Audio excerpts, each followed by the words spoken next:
প্রিয় দেশবাসী, corona virus মহামারীর কারণে শিক্ষার্থীদের সুরক্ষার কথা বিবেচনা করে আমাদের শিক্ষা প্রতিষ্ঠানসমূহ বন্ধ রাখতে হচ্ছে। শুধু আমাদের দেশেই নয়, গোটা বিশ্বে একই পরিস্থিতি। তবে শিক্ষা কার্যক্রম বন্ধ নেই। অনলাইনে এবং স্কুল পর্যায়ের জন্য টেলিভিশনের মাধ্যমে শিক্ষা কার্যক্রম চালু রাখা হয়েছে। পরিস্থিতি স্বাভাবিক হওয়ার সঙ্গে সঙ্গেই শিক্ষা প্রতিষ্ঠানসমূহ খুলে দেওয়া হবে। বছরের প্রথম দিনেই নতুন বই বিতরণ শুরু হয়েছে।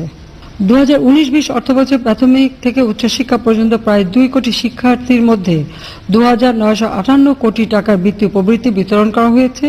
2020 সালে প্রধানমন্ত্রী শিক্ষা সহায়তা ট্রাস্টের আওতায় স্নাতক ও সমমানের শ্রেণীর আরও 2,10,049 জন শিক্ষার্থীর মধ্যে প্রায় 111 কোটি টাকা বিতরণ করা হয়েছে। মুজিব বর্ষ উপলক্ষে 2021 শিক্ষাবর্ষে প্রাথমিক বিদ্যালয়ের ছাত্রছাত্রীদের 1,000 টাকা করে কিট অ্যালাউন্স দেওয়া হবে। এর জন্য 1,400 কোটি টাকা ব্যয় হবে।